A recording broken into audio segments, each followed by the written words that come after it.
कमज़ोरों के निशान छीनने की बात कहकर शिवार ध्रुवांश की तरफ देख रहा था और उसके चेहरे पर एक अजीब सी मुस्कुराहट थी। वहीं इसकी बात पर ध्रुवांश ने आ भरते हुए कहा, लगता है तुम दोनों भाई आज मुझसे मार खाकर ही माने करते हो। लेकिन शिवार के चेहरे पर दिखाई देती गुरूर भरी मुस्कुराहट तो अभी भी बरकरार थी, जिसके साथ उसने कहा, ऐसी बातें करने की तेरी हैसियत नहीं है ध्रुवांश। इज्जत से बात कर, मेरा वो हाल होगा जो तू सोच भी नहीं सकता। तब ध्रुवांश ने आ भरी और वो धीरे से चलकर आ गया। ऐसा करते हुए उसने अपनी मुट्ठियाँ कसनी शुरू की और सभी के सामने ऐलान किया, मुझे बिल्कुल मज़ा नहीं आता जब ऐसी बेहुदा शक्ल वाले लोग इतनी बक बक करते हैं। मैं सहन करने वालों में से नहीं हूँ, बल्कि पलट कर 2 थप्पड़ लगाने वालों में से हूँ। और अब जो कि ये दोनों शी भाई मार खाने की इज्जत ठान कर बैठे, तो यही सही, मैं चेतना पथ पर भी तुम्हारी हालत ख़राब कर पाता था और ऐसा ही आज यहाँ भी कर दूँगा। लेकिन एक शर्त है, हारने वाला अपना निशान जीतने वाले को पकड़ा देगा। तो बताओ, है हिम्मत चुनौती कबूल करने की? जब दोनों भाइयों ने ध्रुवांश की चुनौती सुनी तो उनके चेहरों पर अजीब सी मुस्कुराहट आई, जैसे उन्हें अपनी जीत का पूरा यकीन था। इतने में शिनाक आगे आई और उसने जवाब में कहा, अगर तुम्हें जीतने पर हमारी निशान की शक्तियाँ चाहिए तो मुझे इससे कोई तकलीफ नहीं, लेकिन अगर तुम ये मुकाबला हारे तो तुम इस चुनौती से बाहर हो जाओगे। सिर्फ यही नहीं, बल्कि तुम्हें लैला के निशान की शक्तियाँ भी हमें पकड़ानी पड़ेंगी, क्योंकि तुम्हारे निशान की शक्तियाँ तो हमारे किसी काम नहीं आएंगी। तो अब तुम बताओ, मंजूर है मुकाबले की शर्त है? ये सुनते वक्त ध्रुवांश के चेहरे पर थोड़ी परेशानी थी, मगर इससे पहले कि वो कुछ भी कहता, उसके बगल में खड़ी लैला ने कहा, मंजूर है। और जैसे ही लैला ने मंजूरी जताई तो उस इलाके में मौजूद हर कोई दंग रह गया। एक पल बाद सभी शोर जाने लगे, क्योंकि किसी को भी ये समझ नहीं आ रहा था कि आखिर लैला ध्रुवांश जैसे मध्य दिव्यमान पर इतना ज़्यादा भरोसा कैसे दिखा रही थी।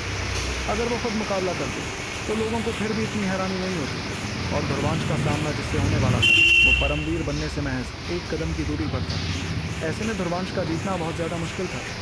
इस दौरान थोड़ी दूरी पर खड़े जाफरान ने मुस्कुराते हुए कहा, ध्रुवांश बहुत किस्मत वाले हो तुम दोस्त, उम्मीद करता हूँ कि तुम लैला को निराश नहीं करोगे। इतने में शिनाक ने हंसते हुए कहा,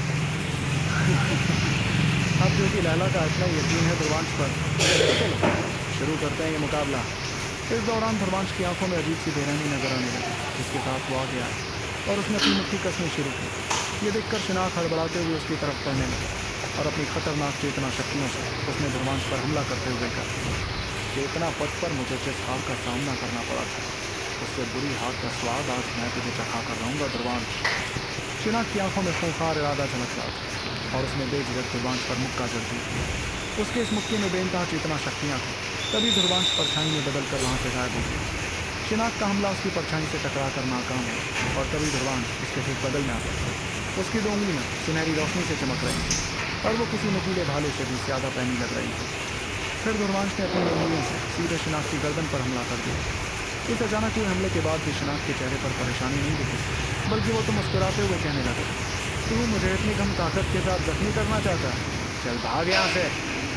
गिरर उसने अपना हाथ ध्रुवांश के हमले के सामने रखा और शक्तियाँ बाहर निकली। इन शक्तियों के चलते उसका वो हाथ किसी मजबूत चट्टान से भी ज़्यादा कड़ा हो गया, जिसकी उंगलियों से टकराते ही चिंगारियाँ निकलने लगी।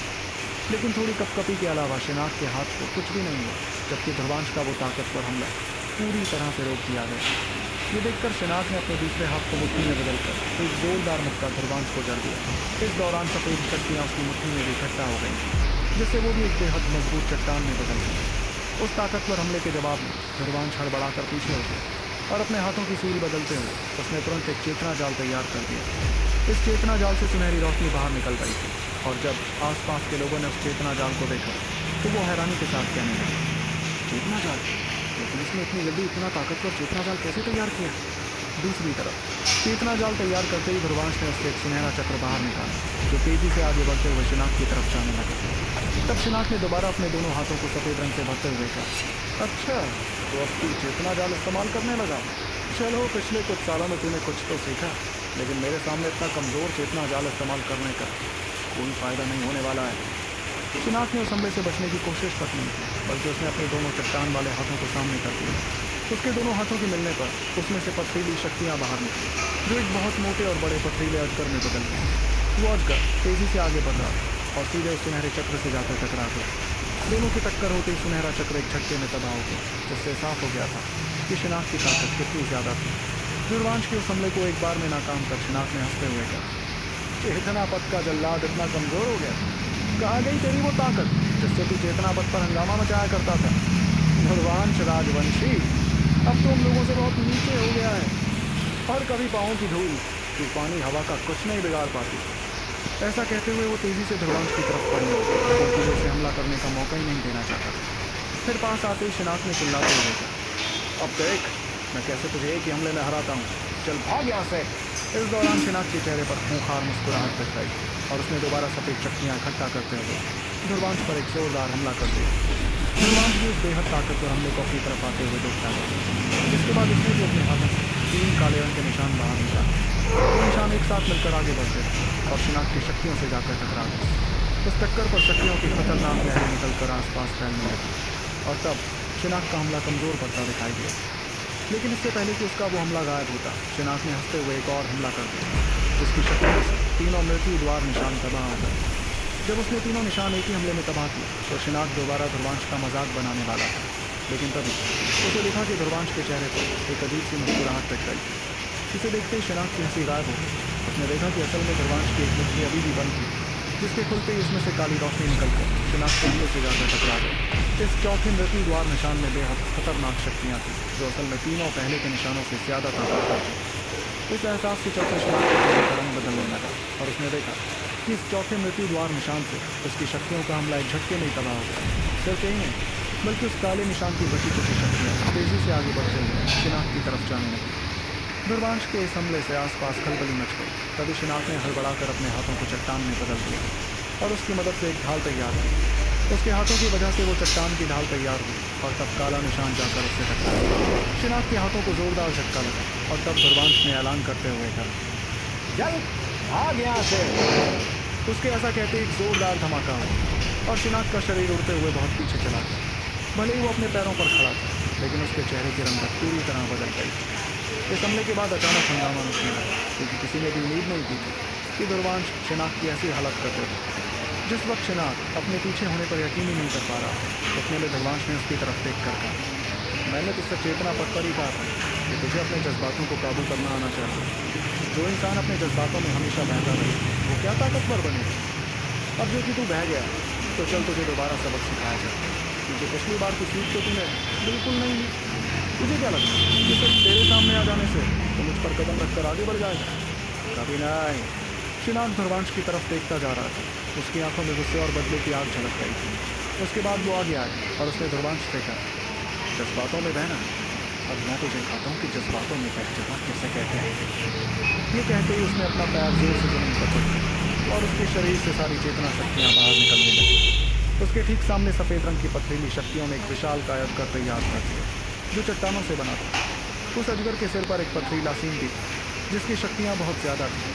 देखा जाए तो इस अजगर की ताकत किसी परमवीर तिलस्मी जानवर जितनी थी, जिसे देखकर ध्रुवांश ने आंखों में चमक के साथ कहा, परमवीर रंग का तिलस्मी जानवर, फहरिस्त का 74वां सबसे ताकतवर जानवर, चट्टानी अजगर। ऐसा कहते वक्त अचानक से ध्रुवांश की आंखों में काले रंग की आग जलने लगी और साथ ही उसके शरीर से काले रंग की ऐसी चेतना शक्तियाँ निकलने लगी जिसमें काले रंग की आग भी दिखाई दे रही थी। फिर एक झटके में ध्रुवांश के शरीर से अजीब सी चेतना शक्ति बाहर निकलने लगी, मगर वो शक्ति किसी तिलस्मी जानवर में नहीं बदली। ऐसा इसलिए क्योंकि ध्रुवांश ने कोई आत्मिक अंश काबू नहीं किया था, बल्कि फिलहाल तो वो और भी ज़्यादा ताकतवर तरीका आजमा रहा था, यानी खून के रिश्ते की शक्तियाँ इस्तेमाल करना। खून के रिश्ते के बाद से ध्रुवांश प्राचीन वरपक्षी की थोड़ी शक्तियों का इस्तेमाल कर पाता था। वहीं अनगिनत निगाहें ध्रुवांश के शरीर से निकलती शक्तियों पर थीं, जिससे सभी समझ गए कि ध्रुवांश की शक्तियाँ बहुत ज़्यादा बढ़ गई। ये देखकर नैना ने हैरानी भरी आवाज़ में कहा, आखिर ध्रुवांश की शक्तियाँ अचानक इतनी ज़्यादा कैसे बढ़ गई? तो वो किसी तरह के दिव्यमान से भी ज़्यादा ताकतवर लग रहा है। कहीं ऐसा तो नहीं कि ये सब दोनों परमवीर जानवरों के आत्मिक अंश काबू करने की वजह से? इस दौरान लैला भी ध्रुवांश को देखती जा रही थी और ख़ुद उसकी आंखों में थोड़ी हैरानी थी। भले ही बाकी लोग ये ना समझ पाए, लेकिन वो तो अच्छी तरह महसूस कर पा रही थी कि ध्रुवांश की काली शक्ति, जिसमें काले रंग की आग भी जल रही थी, कितनी ज़्यादा खतरनाक थी। इस एहसास के चलते लैला ने कुछ सोचते हुए मनी मन कहा, इसकी शरीर में कोई ताकतवर तिलस्मी जानवर है, लेकिन वो जानवर ना तो शीत में है और ना ही ज्वाला में खड़ा है। समझ नहीं आता कि ये कौन सा जानवर है।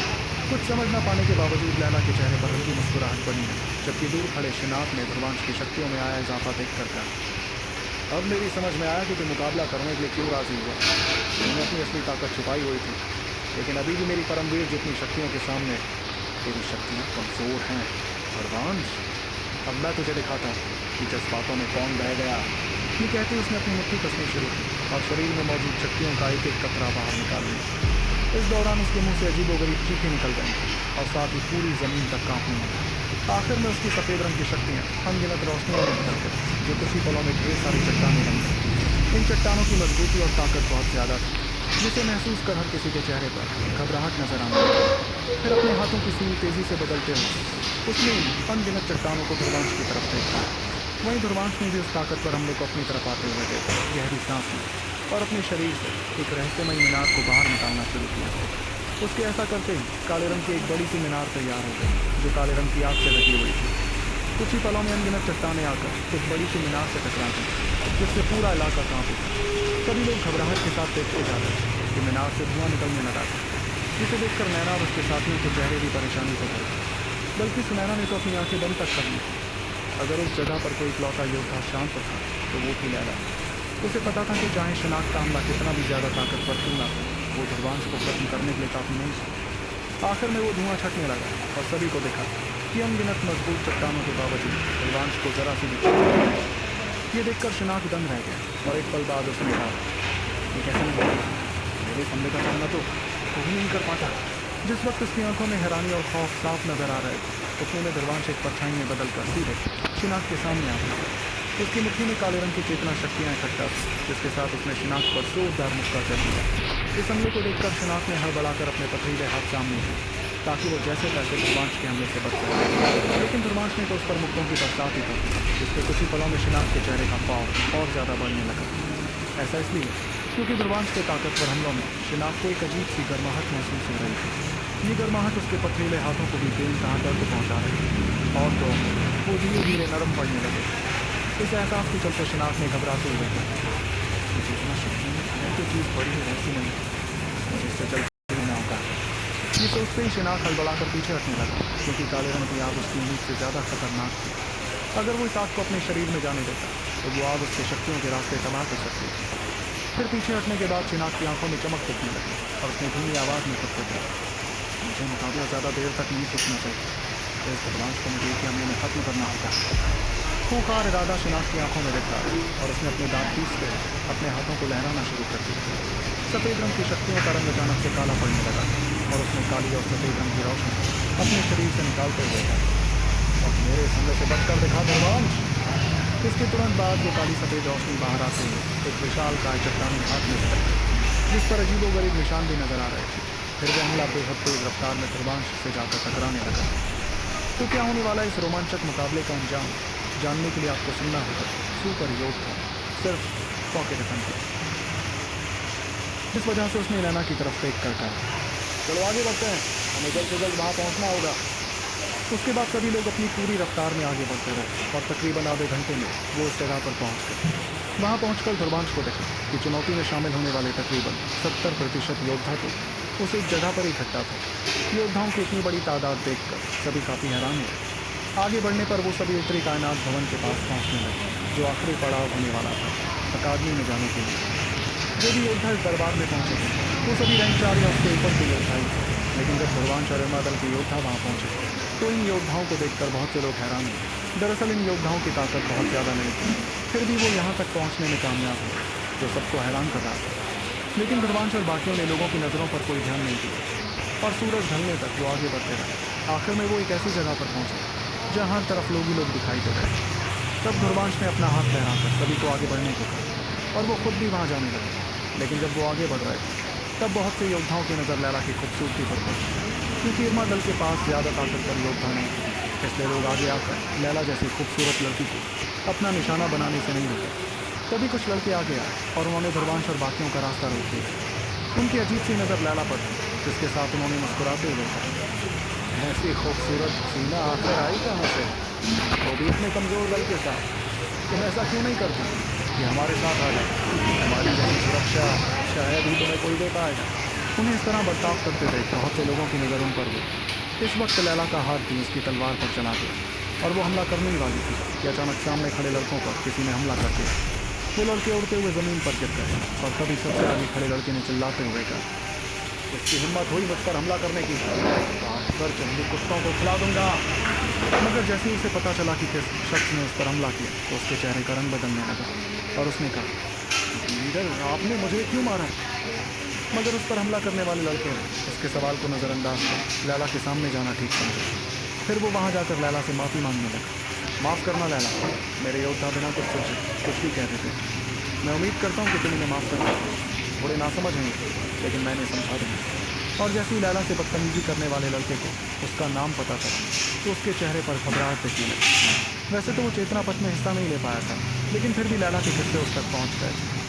और जिस तरह उसका लीडर जो खुद चरम का दिव्यमान था लैला से बात कर रहा था, उससे वो लड़का समझ गया कि लैला बेहद खतरनाक थी। इतने में उसके लीडर की नज़र ध्रुवांश पर पड़ी और ध्रुवांश को देखते वक्त उसकी आंखों का खौफ और ज़्यादा बढ़ने लगा। ये देखकर ध्रुवांश ने उससे कहा, क्या तुम मुझे जानते हो? इस पर उस लीडर ने मजबूरी भरी मुस्कुराहट के साथ कहा, कैसी बात कर रहे हो तुम? चेतनापथ के जल्लाद ध्रुवांश राजवंशी को कौन नहीं जानेगा? सच कहूँ तो उस दिन तुम्हारे गुस्से का शिकार होने वाले तमाम लोगों में मैं भी शुमार होने ही वाला था। कैसा खौफनाक मंजर था। उस दिन के बारे में सोचकर ही मेरे रोंगटे खड़े हो जाते हैं। ये सुनकर ध्रुवांश ने मुस्कुराते हुए कहा, अच्छा अगर ऐसी बात है तो मुझे माफ़ कर देना।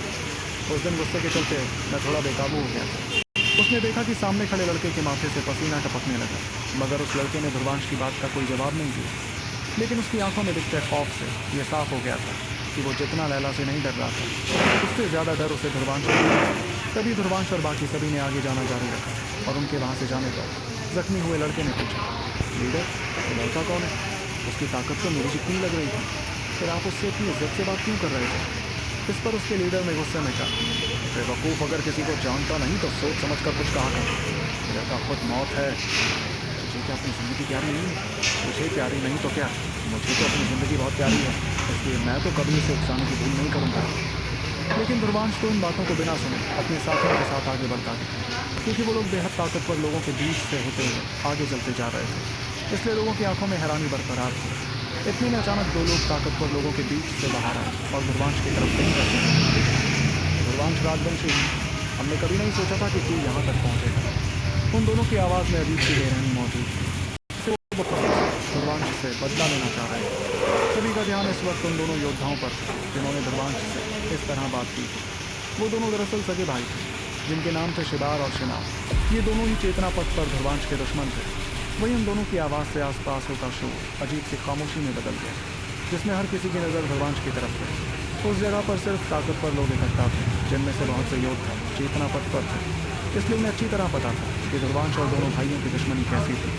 वहीं ध्रुवांश भी दोनों की तरफ देख रहा था, जिनकी नज़रों में बेरहमी नजर आ रही थी। तब ध्रुवांश ने मुस्कुरा कर कहा, मैं सोच ही रहा था कि कौन ऐसे बदतमीज़ लोग हो सकते हैं जो किसी से इस तरह बात करें। फिर तुम दोनों को देखकर तो मुझे बदतमीज़ी काफ़ी जायज़ लगी। आखिर तुम दोनों भाइयों ने तमीज़ से बात करना सीखा ही कहाँ? सभी के सामने दोनों भाइयों की बेइज्जती करते वक्त उसकी मुस्कुराहट बरकरार थी, जिसे देखकर दोनों भाइयों ने चिल्लाते हुए कहा, आज तक तेरी हेकड़ी वैसी की वैसी ही है ध्रुवांश, लेकिन अपनी हालत तो देख। चेतना पथ का मशहूर जल्लाद अभी तक चढ़कर दिव्यमान तक नहीं बन पाया है। इतनी कम शक्तियों के बावजूद तू यहाँ खड़ा हमसे इस तरह बात कर रहा है। तुझे तो अपनी जान बचाकर भागना चाहिए।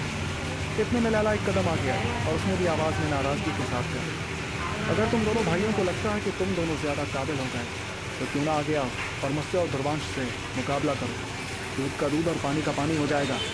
ये सुनकर दोनों भाइयों ने गुस्से में चिल्ला कर कहा, लैला तुम्हें क्या लगता है कि हम दोनों भाइयों को तुमसे डर लगता है? लेकिन उसकी बात पर लैला ने एक झटके में अपने शरीर से बेइंतहा चेतना शक्तियाँ बाहर निकालनी शुरू की और अपनी तलवार सामने लाते हुए कहा, अगर ऐसी बात है तो अभी तक बातें क्यों कर रहे हैं? आगे आओ और काबिल योद्धाओं की तरह हमला करो। वहीं जब आसपास मौजूद लोगों ने उसके शरीर से निकलती खतरनाक चेतना शक्तियों को देखा तो सभी के चेहरों का रंग बदलने लगा, क्योंकि वो समझ गए कि लैला एक परमवीर योद्धा थी। बल्कि उस जगह पर मौजूद सबसे ताकतवर लोग थोड़ा घबराए हुए दिख रहे थे। इतने में दोनों भाइयों ने अपनी नज़र लैला से अलग करते हुए ध्रुवांश की तरफ देखा और तभी शिदार ने कहा, ध्रुवांश, चेतना पथ में की गई लड़ाइयों की वजह से तू आज तक बहुत मशहूर है। और सच कहूँ तो मुझे भले ही तू आज तक पसंद नहीं आया, फिर भी मैं तेरी हिम्मत की थोड़ी बहुत इज्जत तो करता ही था। लेकिन आज एक लड़की के पीछे छपकर तुमने अपनी वो थोड़ी बहुत इज्जत भी गंवा दी है।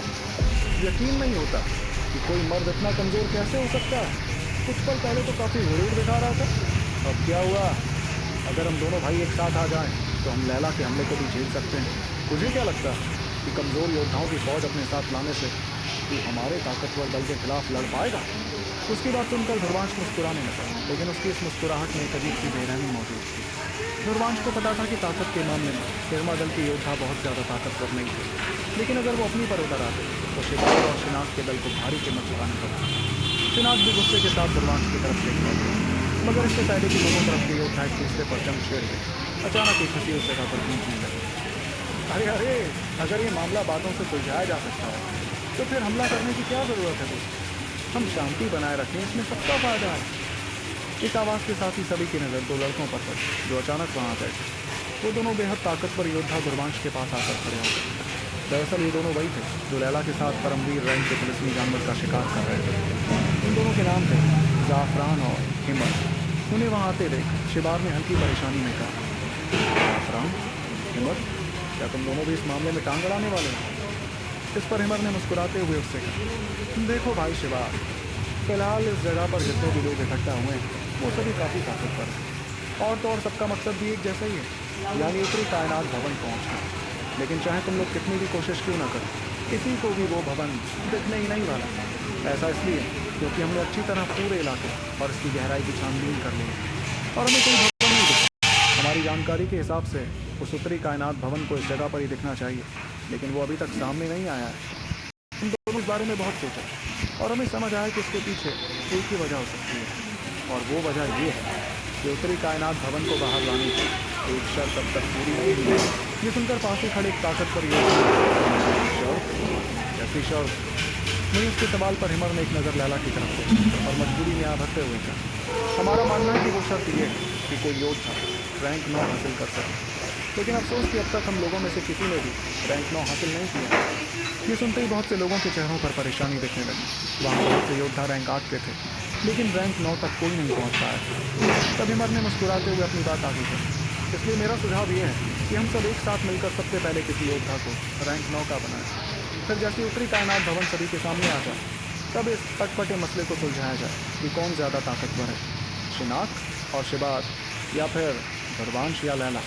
क्या कहते हो? इस पर शिबार ने हल्की खींच के साथ कहा, एक साथ मिलकर किसी योद्धा को रैंक 9 तक पहुंचाएं। हम लोग ऐसा क्यों नहीं करते कि सबसे कमज़ोर योद्धाओं के निशानों की शक्तियाँ छीन कर वो ताकतवर हो जाएं? ऐसा करना तो हम सभी के लिए काफ़ी वक्त और मेहनत बचा देगा, नहीं? तो क्या ध्रुवांश और उसके दो पुराने दुश्मनों के बीच होगा एक जोरदार मुकाबला, और कैसे सामने ला पाएंगे सभी योद्धा उत्तरी कायनात भवन को? जानने के लिए सुनते रहिए सुपर योद्धा, सिर्फ पॉकेट एफएम पर। ध्रुवांश का सुनहरा हाथी जब एक चक्र में बदलकर तीनों चरम के विद्यमानों की शक्तियों से टकराया तो वो हमले एक झटके में तबाह हो गए। कितना ही बल्कि वो चक्र तेजी से आगे बढ़ते हुए तीनों दिव्यमानों से टकराता है। इस वक्त तीनों के चेहरों का रंग सफ़ेद पड़ गया था और वो खून की उल्टियाँ करते हुए बहुत पीछे जाते हैं। उनकी शक्तियाँ भी काफ़ी हद तक खत्म हो गई थी, जो देखकर आसपास मौजूद सभी योद्धाओं के चेहरों का रंग बदलने लगा। जाहिर सी बात थी कि किसी को भी इस बात की उम्मीद नहीं थी कि तीनों के मिले जुले हमले भी ध्रुवांश के सामने कुछ नहीं कर पाएंगे। अब जाकर सभी की आंखों में उस ताकतवर चेतना जाल का खौफ नजर आ रहा था। वहीं बुरी तरह जख्मी हो चुके जारिम और बाकी दोनों योद्धाओं ने एक दूसरे की तरफ देखा तो उनकी आंखों में अजीब सी घबराहट नजर आई और वो जैसे तैसे खड़े होकर वहां से भागने लगे। मगर उनके शरीर वहां से अलग हुए ही थे कि अचानक उनके ठीक पीछे एक परछाई नजर आने लगी। वो परछाई दरअसल एक लड़की की थी जिसके हाथों में रखी काली तलवार को उसने सामने की तरफ करते हुए कहा, अगर तुम लोग हार मानना ही चाह रहे हो तो चुपचाप हार मान लो। इस तरह मैदानी जंग से भागने का मतलब तुम्हारे निशान मिटा दिए जाएंगे। लाला को इस तरह अचानक अपने पीछे आते देख और उन्हें इस तरह धमकाते देख तीनों मजबूरी में आ भरने लगे, जिसके बाद उनके माथे पर बने निशान कांपते नजर आए। तीनों में 2 के निशान रैंक 6 के थे और एक योद्धा का निशान रैंक 7 का था। फिर उनके माथे से निकलती रोशनियाँ तेजी से ध्रुवांश के माथे में जाने लगी। इस वक्त ध्रुवांश ने इन तीनों की चेतना शक्तियों को सोखने में जरा भी झिझक नहीं दिखाई। उसके माथे पर जो कमजोर पड़ चुका निशान था वो दोबारा चमकने लगा और ध्रुवांश रैंक 7 का योद्धा बन गया। ये देखकर ध्रुवांश ने हंसते हुए कहा, क्या बात है, इस कमाल के तोहफे के लिए तुम तीनों का बहुत बहुत शुक्रिया। ध्रुवांश के चेहरे पर आई मुस्कुराहट देखकर जारिम और बाकी दोनों के चेहरों पर नाराजगी नजर आने लगी, लेकिन वो कुछ नहीं कर पाए क्योंकि वो जानते थे कि ध्रुवांश और लैला की ताकत इन तीनों की मिली जुली ताकत से ज़्यादा थी। तभी जारिम ने दांत पीसते हुए ध्रुवांश से कहा, ध्रुवांश, हम जानते हैं कि लैला के होने की वजह से तुम इस तरह का गुरूर दिखा रहे हो, लेकिन ये गुरूर आगे जाकर तुम्हारे लिए बहुत भारी पड़ेगा।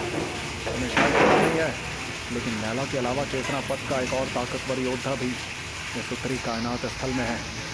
जब तुम उत्तरी कायनात भवन के पास पहुंचोगे तब देखते हैं कि तुम्हारा ये गुरूर कैसे बरकरार रहता है। इतना कहकर वो अपनी जगह पर नहीं रुका और बाकी दोनों के साथ तेजी से गायब हो गया।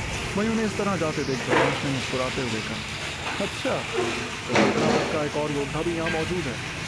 इस बारे में सोचकर वो मुस्कुराता रहा, क्योंकि उसे तो किसी का सामना करने में कोई डर नहीं लगता था। उसके बाद उसने वहाँ मौजूद बाकी योद्धाओं की तरफ नजरें घुमाते हुए कहा, तुम लोग अभी भी यहाँ पर हो? क्या बात है? क्या तुम लोग भी आत्मकांक्ष हासिल करने के लिए मुझ पर हमला करना चाहते हो? ध्यान रखना, अगर मैं जारिम और उन दोनों का ऐसा हल कर सकता हूँ तो तुम लोगों से निपटने में भी मुझे मुश्किल नहीं होगी। अगर तुम्हें अपने अपने निशान प्यारे हैं तो चलो भाग।